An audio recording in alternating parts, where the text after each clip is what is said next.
Chers amis, nous nous retrouvons donc pour cette troisième et dernière rencontre en fraternité paroissiale de l'Avent. Après le prophète Isaïe, Saint Jean-Baptiste, je vous propose de nous en remettre à la Vierge Marie, celle que nous avons célébrée le 8 décembre en son Immaculée Conception. Nous pouvons l'évoquer ensemble en méditant l'Alma Redemptoris Mater, un texte de la liturgie que les religieux, les prêtres et beaucoup de chrétiens connaissent, puisqu'il est une hymne traditionnelle chantée chaque soir à la fin de l'office des complis, pendant le temps de l'Avent. Bien sûr, il n'est pas interdit de le chanter à d'autres occasions. Sur le plan historique, cette hymne est ancienne puisqu'elle aurait été composée par des moines bénédictins autour du XIe siècle. Notez que nous chantons, parfois sans le savoir, des chants liturgiques très anciens. Je pense au Subtum Praesidium, sous ta garde, nous nous réfugions, que nous prenons régulièrement pour ceux qui y participent lors des messes de semaine. Il y a bien sûr ce chant Regarde l'étoile, pour rester dans les antiennes mariales, un chant devenu très populaire dont les paroles sont de Saint Bernard de Clairvaux, de la même époque, du XIe, XIIe siècle. Les paroles de l'Alma Redemptoris Mater, en 1000 ans d'existence, ont été reprises par des compositeurs plus ou moins célèbres comme Dufay, Josquin-des-Prés, Delassus, Palestrina, Charpentier, Haydn, Ducasse et d'autres. Tout ça pour vous dire que l'Alma Redemptoris Mater est un chant assez ancré dans la tradition de l'Église, sans doute parce qu'il évoque très bien la spiritualité du temps de l'Avent et de Noël. Durant cette période, l'Avent et Noël, les chrétiens attendent et contemplent la venue du Rédempteur. Ils aiment aussi méditer les tenants et aboutissants de l'incarnation. Comment Jésus est-il venu jusqu'à nous ? Qu'est-ce que cette venue de Jésus va changer dans l'histoire du monde et dans nos vies ? Alors nos regards se tournent naturellement vers la Vierge Marie qui accompagne à merveille ce temps de l'Avent. Elle est la maman de Jésus, la Sainte Mère du Rédempteur. C'est par elle, par son oui, que Jésus est venu au monde. Elle est aussi Notre-Dame de l'Assomption, celle qui a été élevée au ciel et qui ouvre pour nous un horizon, porte du ciel toujours ouverte. Si vous me permettez, je peux vous raconter une anecdote personnelle. Le 25 juin 2016, j'ai été ordonné prêtre avec Samuel Payon, qui est curé actuellement du côté de Vaugneray. Après la célébration du matin, il y a eu un repas de fête. Puis, nous avons tenu à marcher jusqu'à Fourvière avec nos familles, avec nos amis. Nous voulions consacrer nos vies de prêtres à la Vierge Marie. Pourquoi ? Parce que, comme elle, nous recevions la double mission de donner Jésus au monde et de conduire jusqu'au ciel ceux qui nous seront confiés. Je crois que nous sommes là au cœur de la vocation de Marie, au cœur de la vocation des prêtres et même, d'une certaine manière aussi, au cœur de la vocation de tous les baptisés, donner Jésus au monde et conduire le monde à Dieu. Dans notre cantique, l'Alma Redemptoris Mater, Marie est appelée étoile de la mer. C'est un surnom que nous lui connaissons déjà, en particulier grâce à Bernard de Clairvaux que j'ai évoqué. Si le vent des tentations se lève, si tu heurtes le rocher des épreuves, regarde l'étoile, invoque Marie. Alors les spécialistes vous expliqueraient comment ce surnom donné à Marie, étoile de la mer, serait dû à une erreur de transcription où Marie et mère se seraient confondus entre l'hébreu, le grec et le latin, mais peu importe, nous savons en tout cas que ce titre est donné à Marie dès le haut Moyen-Âge, notamment par le Ave Maris Stella, je vous salue, étoile de la mer. Au IXe siècle, Pascaz Radbert, abbé de Corbie, ce doit être dans la Somme, je crois, explique que Marie est l'étoile de la mer que l'on peut suivre avec confiance. Au milieu des vagues et des tempêtes de la vie, Marie est un repère fiable pour qui veut arriver à bon port, auprès de Jésus, dans la maison du Père.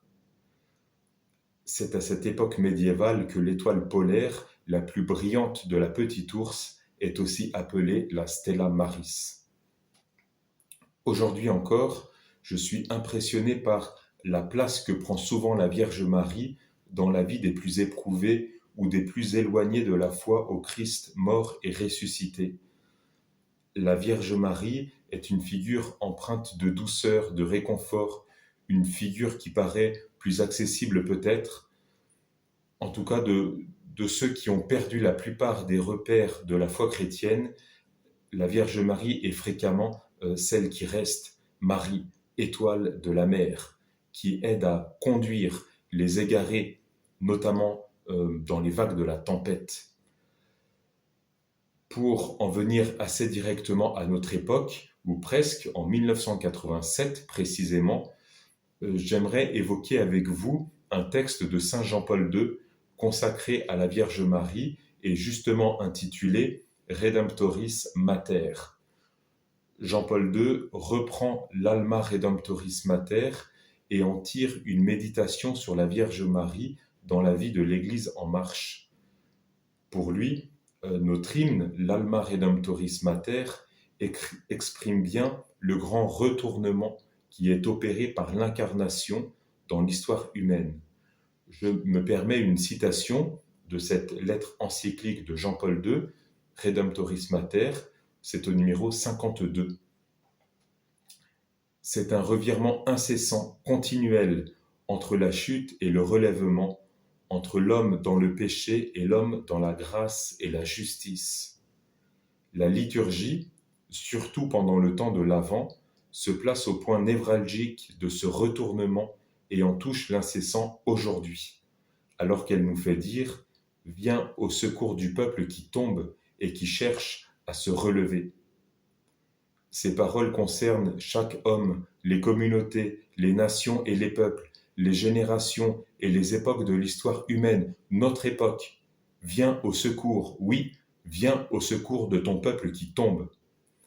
Telle est la prière adressée à Marie, Sainte Mère du Rédempteur, la prière adressée au Christ qui, par Marie, est entré dans l'histoire de l'humanité. D'année en année, l'antienne monte vers Marie, évoquant le moment où s'est accompli ce retournement historique essentiel qui persiste de façon irréversible, le retournement entre la chute et le relèvement.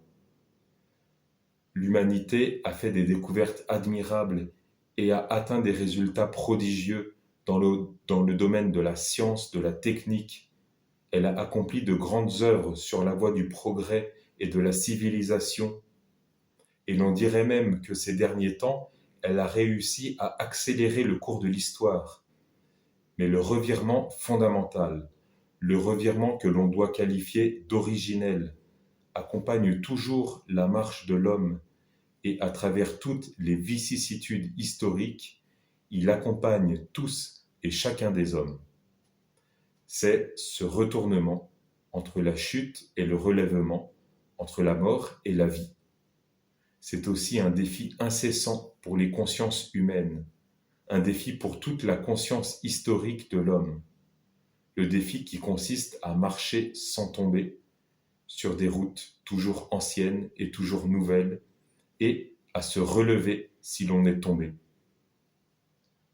L'Église, avec l'ensemble de la communauté des croyants, en union avec tous les hommes de bonne volonté, accueille le grand défi contenu dans ces paroles de l'antienne mariale, sur le peuple qui tombe et qui cherche à se relever, et elle se tourne à la fois vers le Rédempteur et vers sa mère en disant « Viens au secours ». L'Église voit la Vierge Marie apportant sa présence et son assistance maternelle dans les problèmes multiples et complexes qui accompagnent aujourd'hui la vie des personnes, des familles, des nations.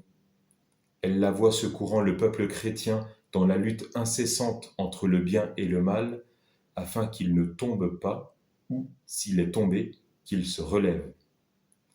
Voilà une belle citation, je vous le disais, que vous trouverez au numéro 52 de l'encyclique Redemptoris Mater de Saint Jean-Paul II. Pour ce temps en fraternité, à partir de cette antienne de l'Alma Redemptoris Mater, je vous propose 3 pistes de réflexion. Porte du ciel toujours ouverte. Marie donne Jésus au monde et conduit le monde à Dieu. Quel est mon rapport au ciel? Est-il une chose que je désire ou le ciel est-il une chose dont j'ai peur? Deuxièmement, Marie, étoile de la mer. Au milieu des vagues et des tempêtes de la vie, Marie est un repère fiable pour qui veut arriver à bon port. Même perdu en pleine mer, il est toujours possible d'avancer vers Jésus. Ai-je connu ou côtoyé des situations qui semblaient sans issue? Comment est-il possible alors d'avancer vers Jésus? Et troisièmement, tu as enfanté, ô merveille, celui qui t'a créé. L'Église, disait Jean-Paul II, accueille le grand défi contenu dans ces paroles de l'antienne mariale. Sur le peuple qui tombe et qui cherche à se relever, elle se tourne à la fois vers le Rédempteur et vers sa mère en disant « Viens au secours ». Ai-je ou non une proximité particulière avec la Vierge Marie? De quelle manière Marie me conduit-elle à connaître et à aimer Jésus? Voilà les réflexions que je souhaitais vous partager dans cette vidéo. Je vous souhaite à présent un bon temps d'échange, à la joie de vous retrouver très bientôt, sans doute pour les célébrations de Noël, pour célébrer la venue du Seigneur dans notre monde, la venue du Seigneur dans nos vies et la maternité divine de Marie. Belle rencontre à vous et à très bientôt.